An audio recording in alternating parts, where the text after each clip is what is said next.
रूस और यूक्रेन के बीच चल रही लड़ाई को 10 दिन से ज़्यादा का वक्त हो चुका है। लगातार रूस की बमबारी यूक्रेन के कई शहरों पर जारी है।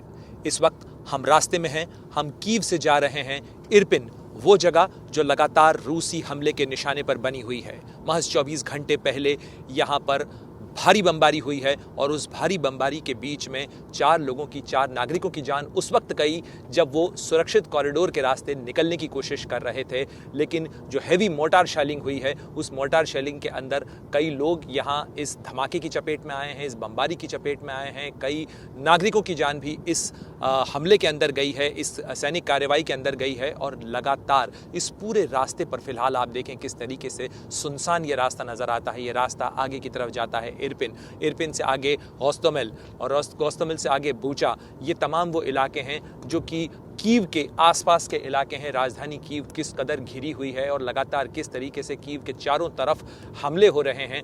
और इससे आगे ही ये इलाका बेलारूस की तरफ जाता है और बेलारूस से ही रूस की सेनाओं ने अपना जो मार्च किया है, अपना जो आक्रामककारी कार्रवाई की है, वो लगातार इस हिस्से की तरफ आई है। और फिलहाल कीव के अंदर रूसी सेनाएं दाखिल नहीं हुई हैं, लेकिन लगातार इस चीज़ की आशंका, इसका डर यहाँ सड़कों पर नज़र आता है। बार बार हर जगह पे आपको इस तरीके से हथियारबंद लोग नज़र आते हैं, आपको चेक पोस्ट नज़र आती हैं, जगह जगह पे ब्लॉकेड लगाए गए हैं। हर वो कोशिश कीव में रहने वाले लोग, उसके आसपास में रहने वाले लोग ये कर रहे हैं कि किसी तरीके से कीव में रूसी सेना दाखिल न हो पाए। यूक्रेन की राजधानी कीव से करीब 40 मिनट का सफ़र तय करके हम पहुंचे हैं यूक्रेन के इस इरपिन शहर में। और इस इरपिन शहर पे लगातार रूसी बमबारी हुई है और कुछ इस तरीके का नज़ारा फिलहाल यहाँ नज़र आता है।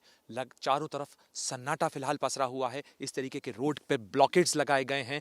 ये रास्ता आगे की तरफ कीव की तरफ जाता है, लेकिन फिलहाल हमें अभी अभी बताया गया, जो यहाँ से लोग निकले हैं, जो सेफ पैसेज का इस्तेमाल करके नागरिक यहाँ से निकल रहे हैं, उन्होंने बताया कि शहर के अंदर रूसी टैंक दाखिल हो चुके हैं। इसलिए उन्होंने हमें भी ताकीद की कि आप सावधानी से जाइएगा, सुरक्षित होकर जाइएगा, क्योंकि किसी चीज़ का कोई भरोसा नहीं है। महज 24 घंटे पहले इसी इलाके के अंदर रूसी भारी बमबारी हुई है, मोर्टार शेलिंग हुई है और उस शेलिंग के अंदर कई नागरिकों की भी जान गई है इस इरपिन में। लेकिन हम इस खतरे को उठाते हुए भी आगे जाएंगे, एक बार जायजा लेंगे कि किस तरीके की तस्वीर फिलहाल इरपिन की नज़र आती है। वो इरपिन जो कीव से लगा हुआ है, इसके आगे ही होस्टोमेल का इलाका है, इसके आगे ही होस्टोमेल के अंदर वो बेस है जिसे लगातार पहले दिन की लड़ाई के बाद से रूसी सेना निशाने पर ले रही थी। लगातार वहाँ पर मिसाइलें दागी जा रही थी।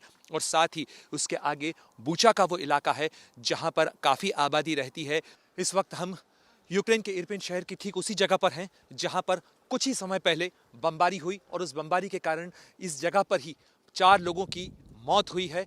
इसी जगह से, इस सेफ कॉरिडोर से जैसे ये लोग निकल रहे हैं, उसी तरीके से लोग यहाँ से निकल रहे थे और उसी समय में एक रूसी मोर्टार इस इलाके में आके गिरा है और उसके गिरने के बाद इसी जगह पर धमाके में करीब 4 लोगों की मौत हुई है। और आप देखें किस तरीके से लोग यहाँ से जैसे ही मौका मिल रहा है निकलने की कोशिश कर रहे हैं। ये पुल जो पीछे नज़र आता है, ये पुल जो है वो टूट चुका है। उसके नीचे बहुत सारे लोगों ने शरण ली थी और इस पुल से के बाद जैसे ही शेलिंग कुछ देर रुकती है, लोग यहाँ से निकलते हैं। पूरी जो माहौल है, पूरी तरीके से जो यहाँ की स्थिति है, वो तनावपूर्ण नज़र आ रही है। लगातार हमें भी कहा जा रहा है कि आप जल्दी से जल्दी इस इलाके से निकल जाइए, यहाँ पर मत रहिए, क्योंकि जो बाकी टीमें आगे की तरफ गई थी, जो पुलिस की टीमें गई थी या जो सुरक्षा बलों की टीमें हैं, वो भी पीछे की तरफ आई हैं। उन्होंने अपनी पोजीशंस ली हैं यहाँ पर कुछ ही देर में। और साथ ही नागरिकों को इस इलाके से निकाला जा रहा है, क्योंकि बताया जा रहा है कि महज 2 किलोमीटर की दूरी पर रूसी सेना इरपिन में पहुँच चुकी है और लगातार शेलिंग की आवाज़ भी आ रही है रह रहकर। और साथ ही अगर हम बोलना बंद करते हैं या सन्नाटा थोड़ी देर के लिए होता है, तो कॉम्बैट एयर पेट्रोलिंग की आवाज़ इस इलाके में आती है, शेलिंग की आवाज़ आती है और लगातार ये इरपिन का इलाका, यहाँ पर रूसी शेलिंग का निशाना बना हुआ है। सुरक्षा बल इस तरीके से लोगों को सुरक्षित निकाल के ला रहे हैं। वाहनों में यहाँ से लोगों को ले जाया जा रहा है, जो वाहन मिलता है। आप देखिए किस तरीके से लोग अपना सामान लेकर यहाँ पर आ रहे हैं। यहाँ कुछ वाहन जो इस तरीके से यहाँ पर पहुँच पाते हैं, वो लोगों को लेकर यहाँ से, इस इलाके से सुरक्षित निकाल के ले जा रहे हैं। और जो पोजीशंस हैं, सुरक्षा बल भी अपनी पोजीशंस इस जगह पर ले रहे हैं अलग अलग जगह पर, क्योंकि ये बहुत महत्वपूर्ण इलाका हो जाता है, क्योंकि इसके बाद से अगर यहाँ तक रूसी सेना पहुँच जाती है तो उसके बाद उसके लिए कीव तक का रास्ता बहुत मुश्किल नहीं होगा। और यही वजह है कि सबसे क्रूशल हो जाता है इस जगह को बचाना और यहाँ से नागरिकों को बचाना, नागरिकों को सुरक्षित निकालना, और यही कोशिश, यही कवायद इस समय यहाँ पे चल रही है।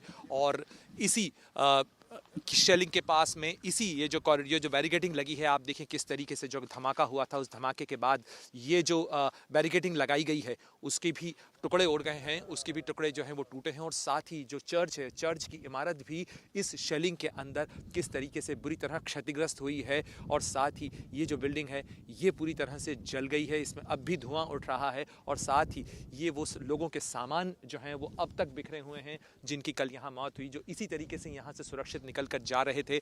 उनके जो ब्रीफ केस हैं वो यहाँ पर खुले हुए अब तक बिखरे हुए हैं। हालांकि उनके जो शव हैं वो तो हटा लिए गए हैं, लेकिन इसी जगह पर यहाँ से सुरक्षित निकलते हुए ही शेलिंग हुई थी। और उसी शेलिंग के अंदर जो है 4 लोगों की मौत इसी इरपिन के इस इलाके के अंदर हुई। उसमें से एक परिवार था, उस परिवार के सदस्यों की मौत हुई है, और साथ ही और लोग भी इस पूरे हमले के अंदर घायल हुए हैं। तो लगातार इसी तरीके का खतरा फिलहाल रूस की जो सैनिक कार्यवाही है उसके कारण यूक्रेन के शहरों में बना हुआ है। लेकिन देखिए ये धमाकों की आवाज़ लगातार है, इसका मतलब है कि शेलिंग लगातार पास हो रही है। और शेलिंग के बाद किस तरीके से लोगों के निकलने का सिलसिला जो है वो तेज़ होता चला जा रहा है। लगातार रूसी सेना बढ़ती जा रही है इस इलाके की तरफ, और ऐसे में लोगों को सुरक्षित निकालना सबसे बड़ी चुनौती है, सबसे बड़ा संकट है जो फिलहाल यूक्रेन के सामने है। और पलायन का यह सिलसिला लगातार जारी है। कैमरामैन मुकेश के साथ Pranay Upadhyay, Kyiv, ABP news.